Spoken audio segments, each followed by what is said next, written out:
നമസ്കാരം. Raf talk ഫുട്ബോളിലേക്ക് അവർക്കും സ്വാഗതം. ഇന്നലെ FC ബാഴ്സലോണ കോപ്പ ഡെൽ റേയുടെ ക്വാർട്ടർ ഫൈനലിലേക്ക് കടന്നു. റൗണ്ട് ഓഫ് 16 അവർ റേസിങ്ങിനെ ഏകപക്ഷീയമായ 2 ഗോളുകൾക്ക് പരാജയപ്പെടുത്തുന്നു. വീണ്ടും ബാഴ്സയ്ക്ക് ഒരു ക്ലീൻ ഷീറ്റ്. അപ്പോൾ ചോദ്യം ഇതാണ്, ഇങ്ങനെ ഈ കോപ്പ ഡെൽ റേയിലെ സെക്കൻഡ് ഡിവിഷൻ ടീമിനൊക്കെതിരെ ടെർ സ്റ്റെഗനെ കളിപ്പിച്ചുകൂടെ? ടെർ സ്റ്റെഗന് പരിക്കാണ്, ഓക്കെ, എന്നാൽ പിന്നെ ഷെസ്നിയെ കളിപ്പിച്ചുകൂടെ? ഇങ്ങനെയൊക്കെയുള്ള ചോദ്യങ്ങൾ വരുന്നു. അപ്പോൾ കോച്ച് ഹൻസി ഫ്ലിക്ക് അതിന് കൃത്യമായ മറുപടി പറയുന്നു. ഇന്നലെ അദ്ദേഹത്തോട് ചോദിച്ചപ്പോൾ ചോദ്യത്തിൻ്റെ മറുപടി, ജോൻ ഗാർഷ്യ വീണ്ടും കളിച്ചല്ലോ, കാരണം എന്താണെന്ന് ചോദിച്ചപ്പോൾ അവരാണ് ഞങ്ങളുടെ നമ്പർ 1 ഗോൾ കീപ്പർ, അപ്പോൾ ഞങ്ങൾക്ക് അവനെ വേണം.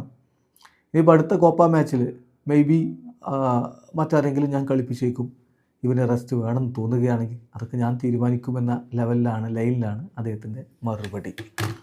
അപ്പോൾ ഇതിൽ ഇന്നലെ തന്നെ മാധ്യമങ്ങളിൽ റിപ്പോർട്ടുണ്ടായിരുന്നു ജോൻ ഗാർഷ്യ തന്നെ ഗോൾ കീപ്പർ ആവുമെന്ന്. കാരണം റിസ്ക് എടുക്കാൻ ഹൻസി ഫ്ലിക്ക് ഈ ഒരു ഘട്ടത്തിൽ തയ്യാറല്ല. ഇപ്പോൾ റയലിന് സംഭവിച്ചത് കൃത്യമായിട്ട് അദ്ദേഹം കാണുന്നുണ്ട്. അത് ബാഴ്സയ്ക്ക് സംഭവിക്കാതിരിക്കാൻ ഒരുപാട് റൊട്ടേഷനിലേക്കും കാര്യങ്ങളിലേക്കും പോകാൻ അദ്ദേഹം തയ്യാറല്ല. മികച്ചൊരു ഗോൾ കീപ്പർ ഉണ്ടെങ്കിൽ, ലോകോത്തര ഗോൾ കീപ്പർ ഉണ്ടെങ്കിൽ ഒട്ടുമിക്ക കളികളിലും വിജയിച്ചു പോകാം എന്നുള്ള ഒരു വിശ്വാസം അദ്ദേഹത്തിനുണ്ട്. അപ്പോൾ ചിലരെങ്കിലും ഇപ്പോൾ വാഴ്ത്തി പറയുന്നുണ്ട് ജോൻ ഗാർഷ്യ ലോകത്തെ ഏറ്റവും മികച്ച ഗോൾ കീപ്പറാണ്. അതിൽ തർക്കമുന്നയിക്കാൻ ആളുകളുണ്ടാവും. ഏതായാലും ലൂയിസ് ഡിലാഫ്യൂൻ്റെ അദ്ദേഹത്തെ അടുത്ത വേൾഡ് കപ്പിന് കൊണ്ടുപോകുമോ എന്ന കാര്യത്തിൽ പോലും ഉറപ്പില്ല. സംഗതി അങ്ങനെയൊക്കെ ആണെങ്കിൽ പോലും സമീപകാലത്തെ അദ്ദേഹത്തിൻ്റെ പ്രകടനത്തിൻ്റെ കണക്കുകളൊന്ന് നോക്കണം. കഴിഞ്ഞ 5 മത്സരങ്ങൾ ജോൻ ഗാർഷ്യ കൺസിഡർ ചെയ്ത 2 ഗോളുകളാണ്.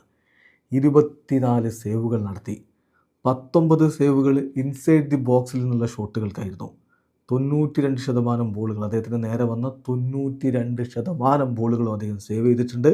ഈ 5 കളികളിൽ 4 ക്ലീൻ ഷീറ്റായിരുന്നു. സോ നിലവിൽ ലോകത്തെ ഏറ്റവും മികച്ച ഗോൾ കീപ്പർ എന്ന ജോൻ ഗാർഷ്യയെ ആരെങ്കിലും വിശേഷിപ്പിച്ചാൽ അത് തെറ്റാണെന്ന് പറയാൻ പറ്റില്ല. വീഡിയോ അവസാനിക്കുന്നു.